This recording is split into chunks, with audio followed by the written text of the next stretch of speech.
Bem-vindos todos e todas nesse mais um episódio da nossa série de webinars sobre governança transfronteiriça ao redor do mundo. Hoje nós temos a honra de receber a professora Nahu Mirumati, da King's College de London, para falar um pouquinho sobre a questão de conflitos hídricos, e de como podemos mudar essa situação.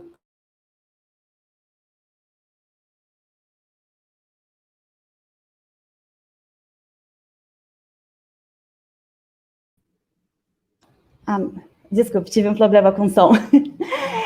E hoje, então, como eu disse, nós vamos receber a professora Nahu Mirumati. Ela vai comentar um pouquinho dessa questão de conflitos e como podemos transformar os conflitos hídricos numa questão de diplomacia pela água.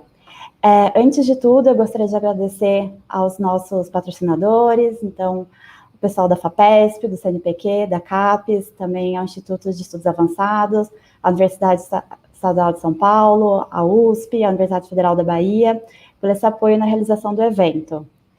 E agora eu vou apresentar um pouquinho do currículo da professora Nahu e eu vou fazer essa apresentação em inglês. So thank you everyone for coming today for this next episode of the webinar series on transboundary water governance around the globe. Today we have the pleasure to receive Professor Nahu Mirumati from King's College London. And I'm very happy to have her here because she was my supervisor when I was doing part of my PhD at King's College. And Professor Mirumati is a reader in environmental politics at the Department of Geography in King's College London. And she's trained in political science, international studies, and human geography. And she has research interests in the politics and governance of the environment, particularly water resources. And her research brings together thinking on political economy, on international transboundary river basins, security, and geopolitics over natural resources, as well as in developing countries' contexts. She has over 15 years of experience in the subject, and she has published extensively in this issue. And she's the author of the Transboundary Water Politics in the Developing World. And she's also the co-author of the Water Conflicts Analysis for Transformation. That is a book that was recently published, and she will mention a little bit about it today. And she is also one of the responsible for the King's Water. That is an interdisciplinary research hub on water, environment, and development. And that is extending collaboration with international research networks, policymakers, and the cultural sector. And Professor Mirumati also served as a lead author in the freshwater policy for the 2019 UN Environment Report, and she is also working with the IPCC report. And she has a lot of fieldwork experience in Southern Africa, in the Ganges River Basin, and the Mekong River Basin. Professor Mirumati, the floor is yours. Thank you so much for the introduction, Isabella. It's wonderful to be with you. Thank you so much to the organizers for such an efficient setup for these online webinars. And I really have to apologize not being able to speak the language. I'll be using English today, but I'm told that there will be some translation later on. So I hope that you'll be able to benefit from it in the later weeks as well. I'd be very happy to hear your questions and comments and thoughts. I'd also love to hear what your experiences are on this topic on water conflict in your regions. So what I'll do is I'll speak for maybe 25-30 minutes, but after that I would love to hear from you whether the ideas that I argue are applicable in your context, or how we might be able to take the ideas further based on your experience, your knowledge in your part of the world. So let me start with my presentation, and I'll ask the first slide to be shown, please. Excellent. So I'm based at King's College London. This is the view that I have literally outside my window. I'm pointing to the window, and I just realized that you can't really see it, but it's it looks like that just outside. As Isabella mentioned, I lead King's Water, which is an interdisciplinary research hub. We're always looking forward to collaboration. So if there are any interesting ideas, interesting projects that you want to do with us here based in London, please do give me a shout. The title of the talk is Transforming Water Conflicts. In many ways, this sort of is timely because of the fact that we are starting to see more attention towards this notion of water diplomacy, but there are many changing factors, and I try and explain this by two short examples. The next slide, please. You may know in the news, if you turn it on the radio and the TV, or on your apps, on your internet news providers. Right now we have COP26 going on. We're hosting it here in the UK, in Glasgow. Today is a Friday, but tomorrow actually is a very important day for us and for you as well, because the theme for tomorrow is about nature and about the environment specifically. So in many ways, this talk is very timely, because it talks about the ways in which the world is changing as a result of climate change, and that we're having to rethink the way we organize society, the kinds of goals, the kind of emission targets, etc., that we have, and how nature, including water resources, including rivers, including groundwater aquifers, have a role to play in this. We'll move on to the next slide.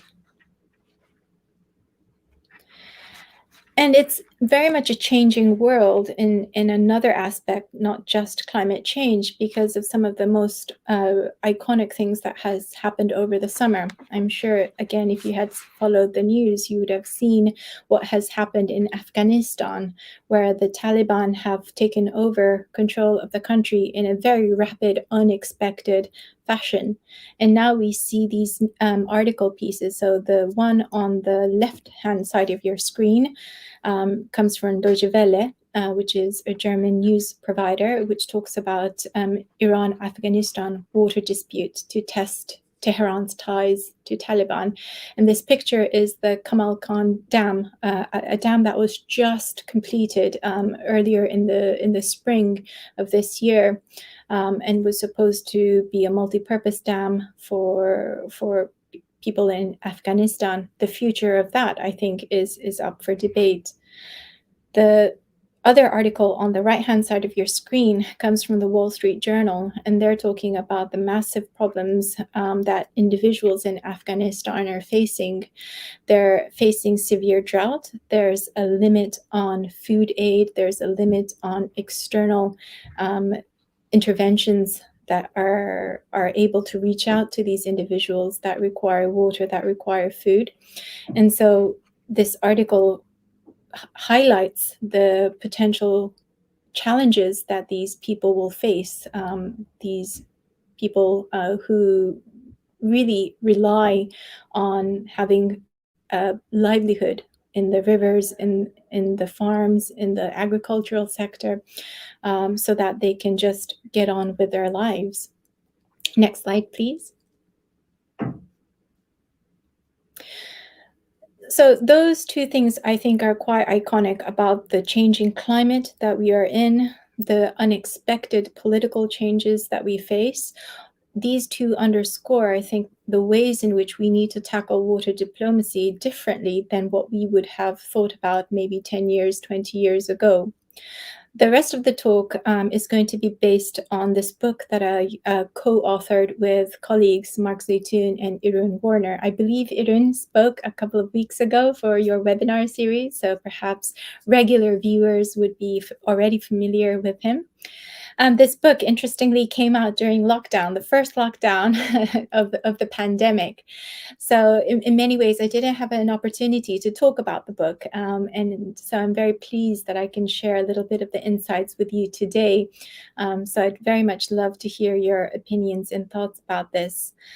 I'm going to take two aspects from the book and explore it a little bit further with you today. I can't possibly cover all of the book, so I'll focus on two specific aspects and try and exemplify as I best I can. The first argument that I want to put out today is to think about what kind of limitations, what kind of pitfalls there can be with water conflict analysis. While it's great that we can have better analytical focus and more international attention to the issue of water, I wonder if there are any problems in the way in which we perceive water conflict. And I'm calling for in this book a refocused attention on the way we think about water diplomacy and how we try and solve water conflicts. So I'll explain a little bit of that. And the second argument that I want to put forward is that very much at the core of this book is about transformative analysis.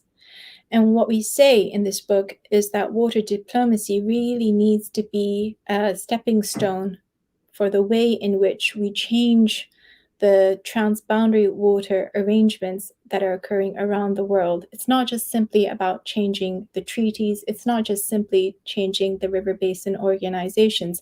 It's much more than that. And so I'd like to say a little bit about, so where do you start if you want to change such, broad-ranging arrangements over transboundary waters? Where do you start? So I'll move on to my first point. Next slide, please, which is going to be about the limitations, the pitfalls, the shortcomings of water conflict analysis as we know it now in the existing literature. Next slide, please. I think there are three aspects that I could potentially point out. So the first limitation or the first pitfall that I think we see in the existing literature around water conflicts is that quite often there seems to be a very narrow focus on water and the river itself and the competition and the challenges and the conflicts around it. But what I want to argue is that water is very much subject to the wider politics. And if you don't understand how water is embedded within these wider politics, then it's very difficult for you to actually solve water conflicts. So this is a news article that's just fresh off the press from about 6-7 days ago. Some of you who are interested in what's happening in the Nile region may have heard about this, that there is a coup in Sudan. And this article explains that the Nile water diplomacy has been challenged over the last couple of years, with upstream Ethiopia developing the Grand Ethiopian Renaissance Dam. This is the first dam that upstream countries are trying to build.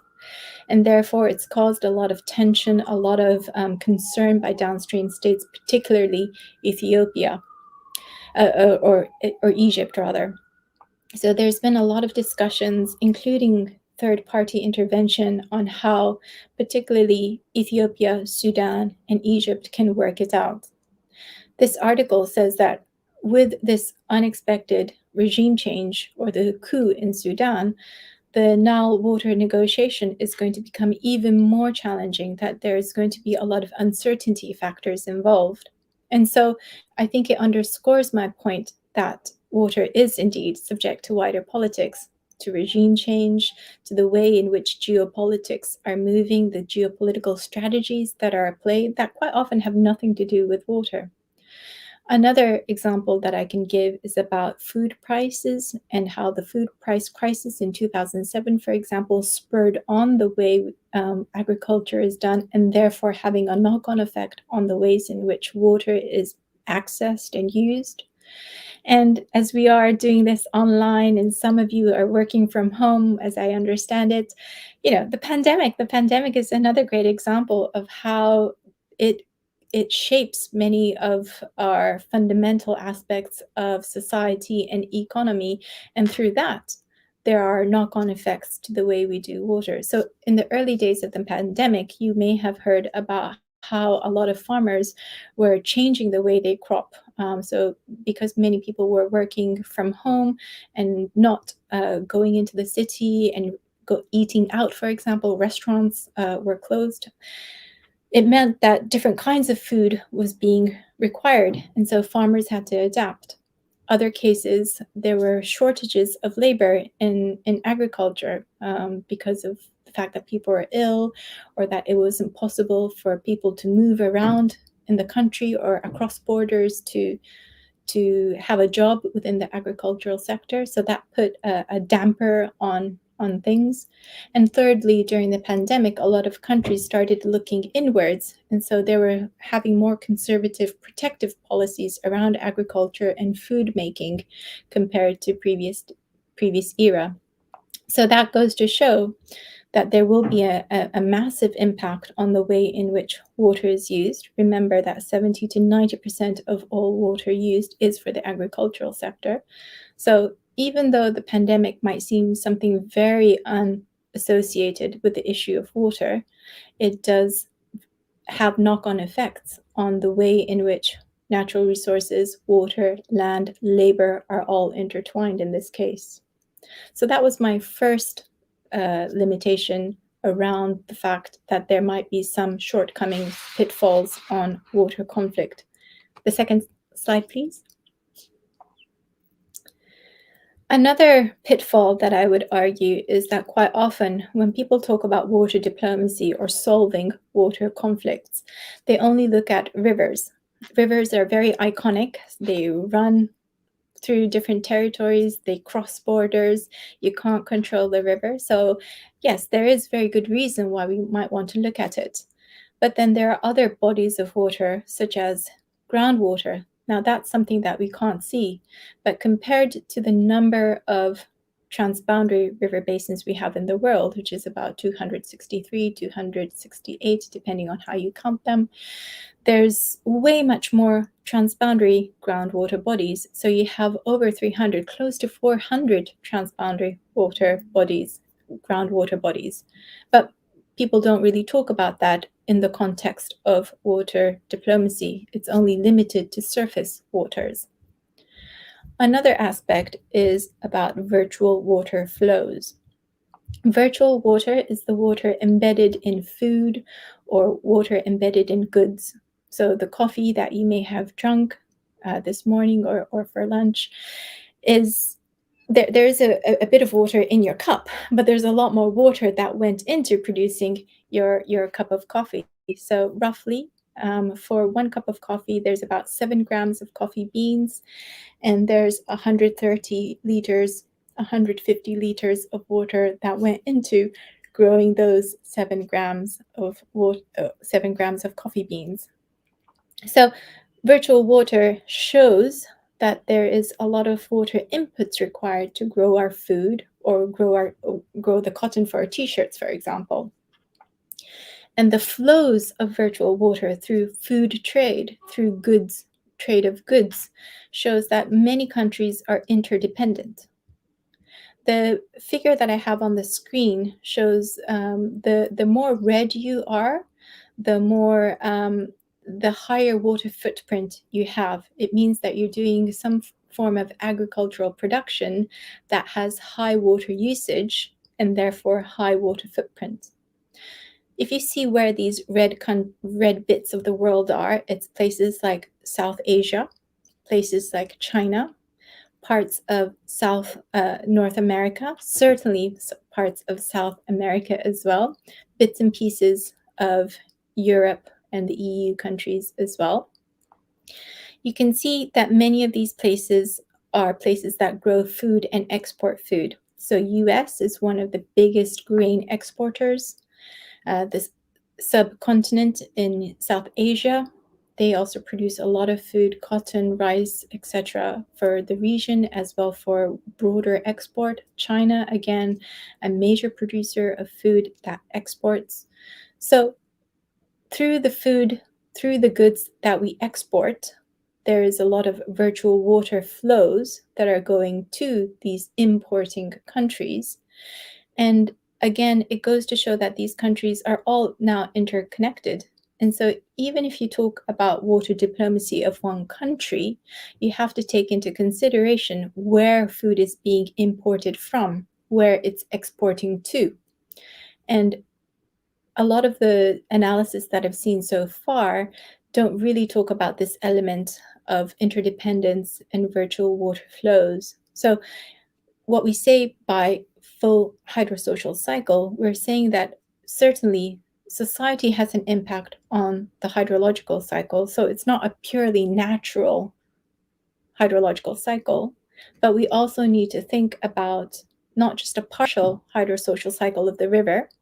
We need to have a full hydrosocial cycle that includes groundwater, that includes virtual water flows as well. So again, this is one other way of viewing water conflict that's a little bit different from the existing literature. We'll move on to the next slide. So the third point that I want to mention as a pitfall of existing literature, existing analysis of water conflict, is that it's exactly this point of wanting to solve water conflicts. Water diplomacy is not necessarily about fixing water conflict, even though that's what you might read in the news headlines, or if you might see in opinion articles, short scientific articles, etc. What we argue in this book is that water diplomacy is actually about seeking alternatives to the existing status quo. We have to understand that the existing status quo, whether it's the international agreements that are in place, whether it's about the bilateral or multilateral cooperative mechanisms in place over a river, for example, these are all subject to changing dynamics of conflict and cooperation. When we talk about water conflict, we're only looking at one side of the coin. Actually, we need to be thinking about water coexisting conflict and cooperation.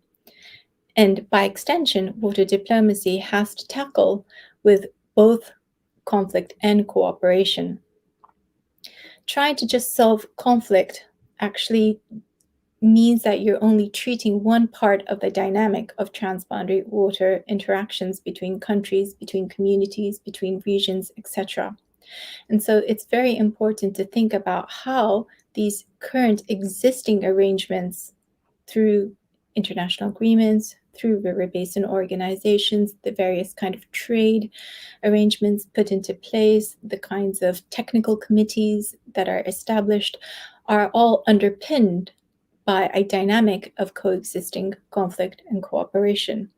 And that if you can understand how these mixtures of conflict and cooperation have changed and can change in the future, then it's a lot easier to think about what kind of alternatives are there and how can water diplomacy serve in seeking those alternatives. So I'm hoping that you can see the difference between fixing water conflict and seeking alternatives and using water diplomacy as a tool to seek such alternatives. The image that you can see on your screen is a sort of visual representation of how we can understand coexisting conflict and cooperation. And this is something that I've been working on for a long time. And I'd very much like for people to apply this twins matrix, or the transboundary water interaction nexus, to your parts of the world, to the river basins that you're familiar with, even if they're national or subnational river basins. I think this is very useful to help you understand the coexisting conflict and cooperation dynamics. So in a matrix, you can have low to high ranging conflict intensity, as well as low to high cooperation intensity, and the mixture of the two scales result in different kinds of social interactions. So if you have low cooperation and low conflict, there's little interaction, meaning that water isn't really important, or water really isn't on the agenda. It's not contested. However, on the other hand, if you have high conflict, low cooperation, then it means that water is definitely contested, and you see a dynamic of transboundary water interactions between countries, for example, that are very unstable. On the other hand, if you have high cooperation and low conflict, then you're likely going to be seeing some sort of norms, protocols, rules, etc. being put into place, so that there is some sort of rule or an expectation on how states should share rivers, or how communities can share groundwater aquifers, etc. In these kind of stable, sort of easy to expect, easy to predict what's going to happen based on the rules, based on the protocols that are in place. It results in situations where there are river basin organizations or technical committees, there are bilateral, multilateral, cooperative initiatives in place. And so the dynamic is very much more different than the other areas. In theory, you could have high conflict and high cooperation coexisting as well, but we've not really found a lot of instances like that. If you do find one of a case from your case study areas, please let me know. But so far, what we've found is that high conflict and high cooperation is very difficult to sustain. It's not a very viable situation, politically viable situation. So we don't have a lot of these cases around the world. The coexisting conflict and cooperation then gives you an idea of the kinds of interactions, the kinds of opportunities there are. So if you're in a situation of high conflict, low cooperation, it's going to be very difficult to change existing rules, to change the status quo. On the other hand, if you have high cooperation, low conflict, you're going to be in a situation where there is a sort of predictive, you can expect what can happen in the future. And this doesn't necessarily mean that it's better or that high conflict, low cooperation is not good because there's a situation of conflict. It just means that there are different dynamics and that you need to understand what kind of political opportunities there are in those types of engagement, and therefore you can start to see, well, what kinds of alternative diplomatic measures can there be, what kinds of alternative arrangements, what kind of alternative discourses can you make about the river, about the value of the water, about the ways in which livelihoods are dependent on the river, on the groundwater bodies, how virtual water plays a part in water governance. So this was my third point in talking about the pitfalls of existing understanding around water conflict. Next slide, please. So I'll move into the second part of my talk, which is about, okay, so I've pointed out all the limitations and I've made an argument about that in our book. So what do we propose? What do we say we can do differently? So I'll talk about one element. Next slide, please. Which is to have a foundational focus on harm and inequality. If we want to make water diplomacy effective, if we want to make water diplomacy as something beneficial and not just political talk or political discussions, then we need to think about how water diplomacy should focus on harm and changing those harms, and thinking about inequalities and how we can change those inequalities. Transformative analysis asks the question at the start, how is harm experienced and by whom? So this means that we're not necessarily talking about states. We can talk about states, but it's also asking about who is experiencing the harm at the community level, at the riverine community level, for example. The other question that transformative analysis starts with is how can exactly these harms be changed, and what kinds of means of recourse, the ways in which we address the harms, be qualitatively changed.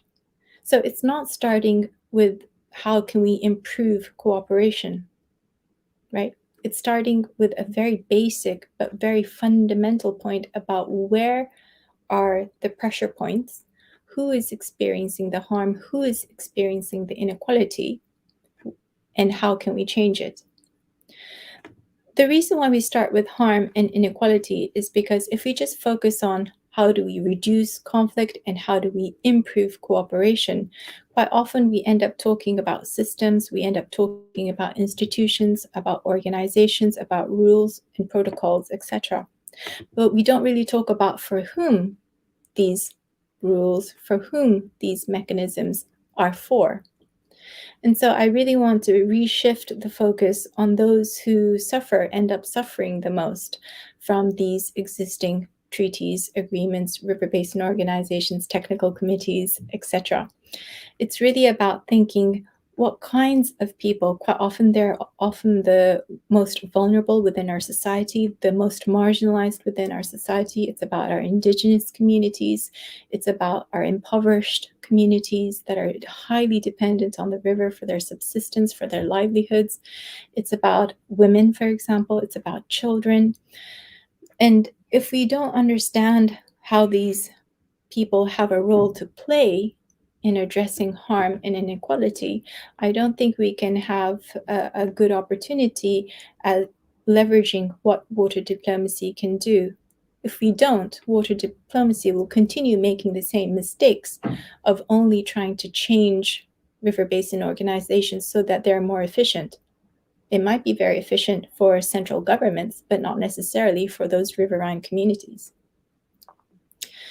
When we say that transboundary water arrangements should be more equitable, this also does mean that it's equitable for people who have not, who have been facing the harm and inequalities in the past, but also it's towards the environment as well. Quite often we know that the environment is the biggest loser in all of this.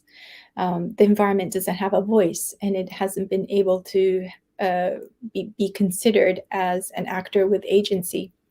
But actually, if we think about the health of people, health of the ways in which people can have a productive life, then we need to look after our ecosystems as well. So a transformative analysis would also look at the ways in which it's an equitable outcome for people as well as for the environment. To what extent are the arrangements sustainable, not just for people and institutions, but also for the environment?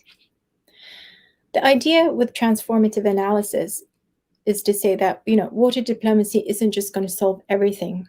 It will change, it can help qualitatively change these harms and inequalities, but it doesn't mean that we're going to completely eradicate inequality. It doesn't mean that we're going to completely eradicate the losers within this situation.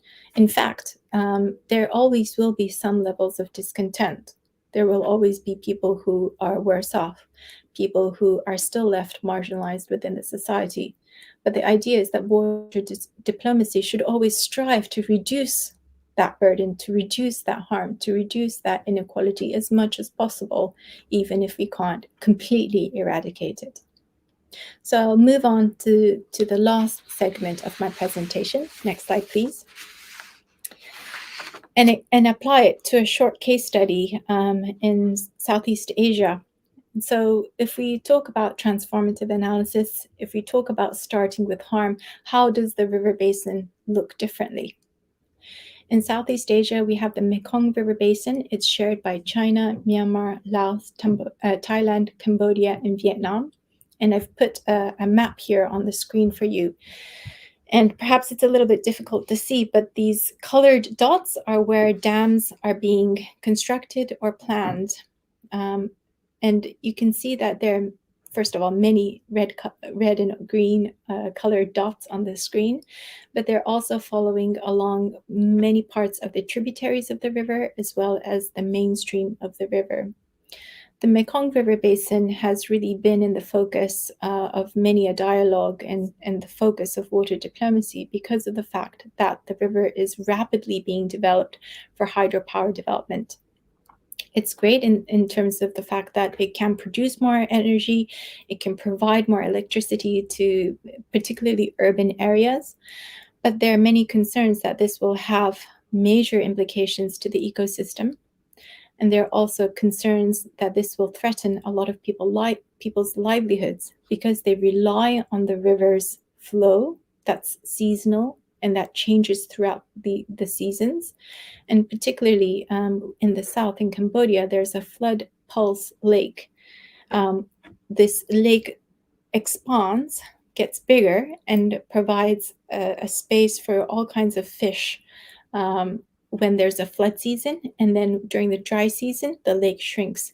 And people rely on that natural pulse so that different fishermen, different kinds of livelihoods can be supported. the dams will regulate the flow and therefore much more difficult to have this natural pulse. So these are the reasons why this river is particularly contentious right now. If we focus on the harms and if we focus on the inequalities, it paints a very different picture. In the usual narrative of the Mekong River Basin, it's considered to be a very cooperative river basin. It's gone through the Cold War, but still many of the lower basin countries, namely Laos, Thailand, Cambodia, and Vietnam, were able to continue. They have an agreement on sustainable development, which is all great. It's an international agreement. And the narrative is to say, well, how can this agreement on sustainable development be better leveraged so that dams can be built better? However, with a transformative analysis, thinking about the harms, thinking about the inequalities, we can tell a very different story of the Mekong River. Next slide, please. And this is the example that I want to show you. So despite the fact that the Mekong is considered to be a very cooperative place, that there's an international agreement in place, the lower basin countries have come together to establish a river basin organization. A couple of years ago in 2018, there was a dam on the tributary in Laos that collapsed. This was an accident that happened, and it released 5 billion cubic meters of water. This dam was a very profitable one. It's considered to be about $1 billion US. And when the collapse happened, water was released. Floods really hit many villages in Laos, and it was reported that over 70 people died in this accident, in this disaster. And the floods were so severe that it also spilled over across the border into Cambodia. And in Cambodia, there were over 15,000 people who were affected. So not only did you have casualties in Laos, where people were also displaced, you can see a figure, you can see a picture from the BBC News where people have really lost their homes and livelihoods. But you also have a huge number of people in Cambodia that had also lost their livelihoods. Since then, the displacement hasn't been solved yet. There's been a reported 5,000 displaced villagers who are still requiring compensation. Next slide, please. So this gives you an idea of the extent to which the dam failure caused impacts across the border and not just within Laos as well. So if you have a situation where 3 years down the line, people are still suffering from exactly the harms, exactly the ways in which the international agreement failed to deliver, remember that there is an international agreement between Laos and Cambodia, but the agreement didn't go to deal with these transboundary tributary disasters. And so you have these people who are displaced, people who are needing to find alternative livelihoods, people who have lost their homes and have no prospect of going back to their home areas. And so this analysis that starts from harm, that starts from inequality, and being able to pinpoint the kinds of villagers who are suffering. These are people who never had a major stake in the hydropower project. They aren't the investors. They're just people who happen to live near this disaster site. They're the ones who need to be focused when we talk about improving water diplomacy. So the main part of my talk is finished here. If we move on to the next slide. I just want to highlight that this book that we published is not just an effort of the 3 authors who wrote it. If you move on to the next slide. you'll see that we cover a range of countries, range of case studies in the book, and this is based on our collaborative work that we've established over 10 years with our London Water Research Group members who come from academia, who are practitioners, professionals, activists, and it's very much an interdisciplinary, multidisciplinary analysis. So if you're interested in looking at the other case studies, I recommend you to do so. Next slide, please. And also, if you aren't bothered in reading the book, you can listen to podcasts. So we've developed 3 short podcasts, and there's a little blog article that I wrote on the publisher website on the Oxford University Press. It talks about how water conflicts hurt the marginalized communities and the marginalized people. Do take a look at those as well, because that can give you a more succinct understanding of the book. I'll formally close this part of my talk. So thank you so much. Please do reach out to me. We have a blog and we also have a Twitter account. And as I say, if there are any opportunities for collaboration, just give me a shout. Thank you so much. Thank you, Nahu, for your presentation. And before we jump to the questions, I would like to call Henrique. He will make a brief presentation, just translation about your talk, the main parts in Portuguese. Obrigado, Isabela. Obrigado, professora Nahu. Então, como a Isabela falou, vou fazer um rápido resumo da fala do professora Nahu em português. A professora começou falando sobre como essas questões de conflitos sobre água estão presentes no nosso dia a dia. Ela deu um exemplo bem recente da COP26 que está acontecendo agora, e ela destacou que amanhã vai ter um dia com uma agenda bem importante falando sobre a natureza, falando sobre como a gente precisa repensar a organização do mundo em algumas coisas, e nisso entra também repensar a nossa relação com a gestão das águas. E ela destaca também que, além do aquecimento global, existem outros desafios. E daí ela traz o exemplo do Afeganistão, que recentemente teve uma mudança brusca de poder, com o Talibã chegando ao poder, e como isso afeta a gestão das águas. Ela destaca, por exemplo, um conflito por água que está começando agora com o Irã, algumas secas que acontecem lá e que agora está com uma ajuda muito limitada. E depois dessa introdução, ela falou um pouco sobre... Ela falou que ia destacar 2 pontos do livro que ela recém publicou. Um deles são algumas armadilhas, que ela chama de armadilhas das análises, né, do conflito das águas. E ela destaca 3 armadilhas. O primeiro aspecto é que existe um foco muito limitado à água e aos conflitos ao redor da água, e isso acaba ignorando que a água ela sofre influência de outros detalhes, de um contexto político, de relações entre os países que ela está envolvida, e que às vezes não necessariamente envolve a água diretamente. Ela deu o exemplo, por exemplo, no Sudão, que sofreu um golpe de Estado, e que isso preocupa muito os países vizinhos que dividem bacias com o Sudão, por exemplo, o caso da Etiópia, o caso do Egito. Ela deu o exemplo também da crise de alimentos de 2007 e, mais recentemente, da pandemia, que mudou, como teve uma mudança de hábitos muito grande na população, e isso acaba também mudando o jeito que a água é utilizada para a produção de alimentos, por exemplo, etc. Um segundo aspecto é que existe um foco muito grande nos rios, nas águas superficiais, né? E que isso acaba ignorando, às vezes, as águas subterrâneas, que são também muito importantes, que existem muitas águas subterrâneas internacionais que estão transfronteiriças, né?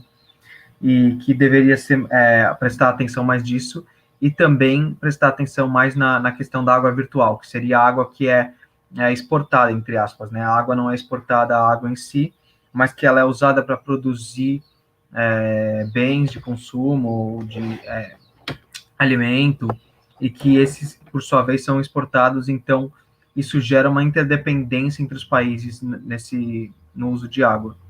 E o terceiro é o foco em resolver, que existe um foco muito grande em resolver os problemas e, na verdade, e corrigir os conflitos. Na verdade, a diplomacia hídrica deveria ser sobre buscar alternativas, deveria ser uma ferramenta para buscar alternativas para acordos que já existem. Então, levando em conta novos atores sociais, as populações afetadas e todos os envolvidos nessa dinâmica da água. Ela dá o exemplo, por exemplo, do método do Twins, que ela chama, que é um método para entender essa dinâmica dos conflitos e cooperação da natureza das interações sociais em cada caso. E daí, no segundo aspecto que ela destaca da apresentação dela, são, então, algumas propostas iniciais para essa análise transformativa, levando em conta tudo isso. Ela coloca para focar fundamentalmente nos danos e nas desigualdades, ou seja, pensar em quem sofre os danos da gestão da água, que não necessariamente são os estados, e como esses danos podem ser mudados. Então, pensar nos fundamentos básicos que olhem mais para o panorama mais fundo do que o panorama político, que olhem mais, por exemplo, além das instituições e sim nas pessoas que acabam recebendo esses danos, esses acordos, que muitas vezes são comunidades ribeirinhas que dependem diretamente da água, mulheres, crianças. E o segundo ponto é para ter um uso mais, uma visão mais sustentável, pensar mais no meio ambiente, porque isso garantiria mais igualdade, garantiria mais condições favoráveis para todos consigam viver bem, né? E ela traz o exemplo da bacia do Mekong, no Sudeste Asiático, que é uma bacia dividida entre a China, o Myanmar, o Laos, a Tailândia, o Camboja e o Vietnã, e que existe uma cooperação muito grande na bacia do ponto de vista dos estados onde ela está inserida, e que ela está sendo usada para gerar muita energia, agora usando muito hidrelétricas e tal, só que isso produz algumas mudanças no fluxo do rio, por exemplo, que acabam prejudicando pescadores, comunidades que dependem desse fluxo, como era antes de água, e também ela acaba mostrando um caso de uma represa que estourou no Laos e acabou inundando uma grande área, matando muitas pessoas, para reforçar isso, que às vezes a cooperação ela pensa muito nos atores estatais, nos atores institucionais, e acaba esquecendo as pessoas, as populações que são diretamente afetadas por isso. E no final ela convida todo mundo também a checar o novo livro que foi publicado, que existem muitos exemplos de outros locais, casos de estudo de outros locais no mundo, análises bastante interdisciplinares, e existe também um podcast e um blog que trata sobre o assunto. Então, acho que foi mais ou menos isso a fala do professor Ana. Thank you, Henrique. Thank you for doing this amazing overview of Professor Naho's presentation. Naho, we received some questions in the YouTube chat, and I know that you had another meeting after this. So can we do like two to three questions? Okay, perfect. So I will put the first one here in the banner so everyone can see it. Received one question from Blaise Miranda, and she's asking about how can local and marginalized communities overcome political gatekeeping to have more power and voice in developing cooperation among riparians that struggle with power asymmetry. Thank you so much for the question. And I really love the way the questions are popping up. And I think they're fantastic. I'm reading the other questions as well. So I have seen them, rest assured. But on this particular question, I think it's really interesting that you point out that a lot of the times these communities don't really have an agency to begin with, or that there is some sort of political gatekeeping that limits their agency, or their representation, or their access to decision-making procedures. I wouldn't say they're completely without agency. If anything, they do have agency, but it's about how do you work that. And one of the things that we highlight in the book is to leverage different kind of knowledges. So it's not always about science with a big S. It's not always about modeling and thinking about how we can better measure things and how we can better assess things. It's also about the kind of indigenous knowledge that can be very effective, and that can give them a sort of leverage, that can give them a very unique perspective in getting their perspectives through. It's often argued that the more sort of networks and collaborations that you have, the more access to different platforms you have to present your views, to present your perspectives.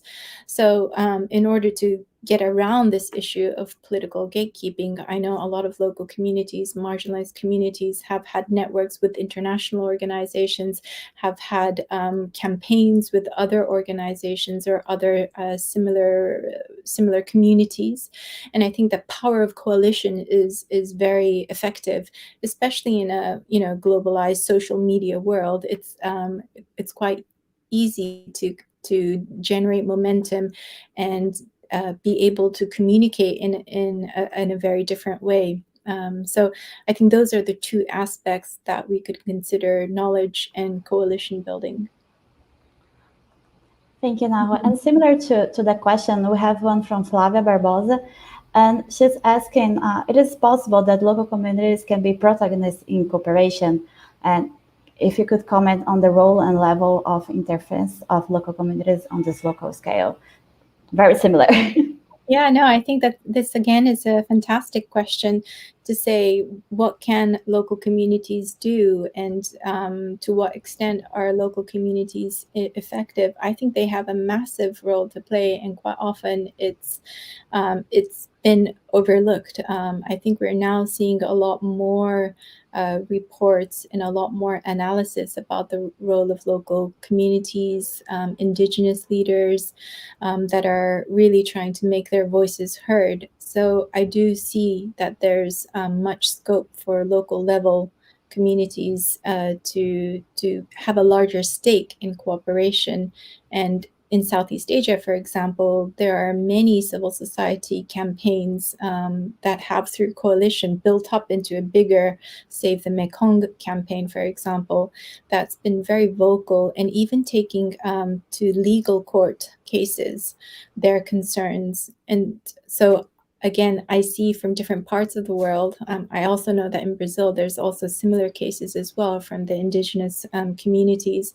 There are also human rights activists and defenders who are working towards that. So I wouldn't disregard the role. If anything, they have a massive stake in this as well. Thank you, Nahu. And we have one question from Maria Luisa.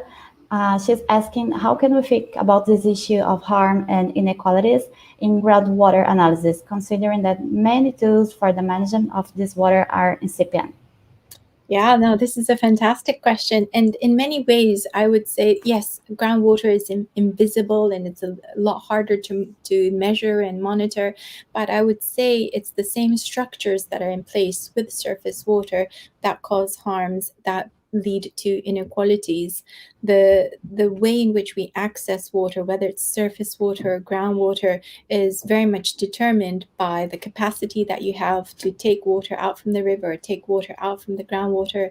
It's also about your political power that you have. And that's one of the reasons why our book is very much sort of power centric, in the sense that we do talk quite a bit, I should say, about power asymmetry and those countries that are able to access and tap into these water sources versus those that can't, the communities, the industries that are able to have access and permits to these water use, whether it's river or groundwater, versus those communities who don't. So in many ways, I think there really is no distinction between groundwater versus surface water. I think it's just that we don't talk about groundwater enough, but that the principles of looking at harm, the principles of looking at inequality and scrutinizing whether the existing arrangements and the non-existence of arrangements cause harm or inequality is something worthwhile to look into. Thank you, Nahu. And the last question is from Professor Luis Paulo. He sent in the chat, and I also posted in YouTube. So what is your assessment of the role of environmental and water diplomacy concerns in trade agreements, like the EU and Brazil agreements? And are there serious taken in terms of not causing harm or just coping with EU domestic politics? That's a really great question and super timely, because I've just finished a study, an analysis for the European Parliament on the implications of large-scale agriculture and businesses, industry, on the human right to drinking water. And Brazil actually was one of our case studies. And our analysis showed that even though we do have a lot of trade agreements that have various conditionalities put into place, the bar is set so high that in the context of the EU, for example, sanctions are rarely used. So it means that even if we have these arrangements in place, they're not used unless it's a very extraordinary case that these sanctions are put into place. One of the things that we argue for is that there needs to be a better focus on how states can govern and regulate and legally hold businesses, legally hold companies, legally hold accountable other water users, large water users, whether it's large farming, agriculture, agribusinesses, to account. And this is the key thing.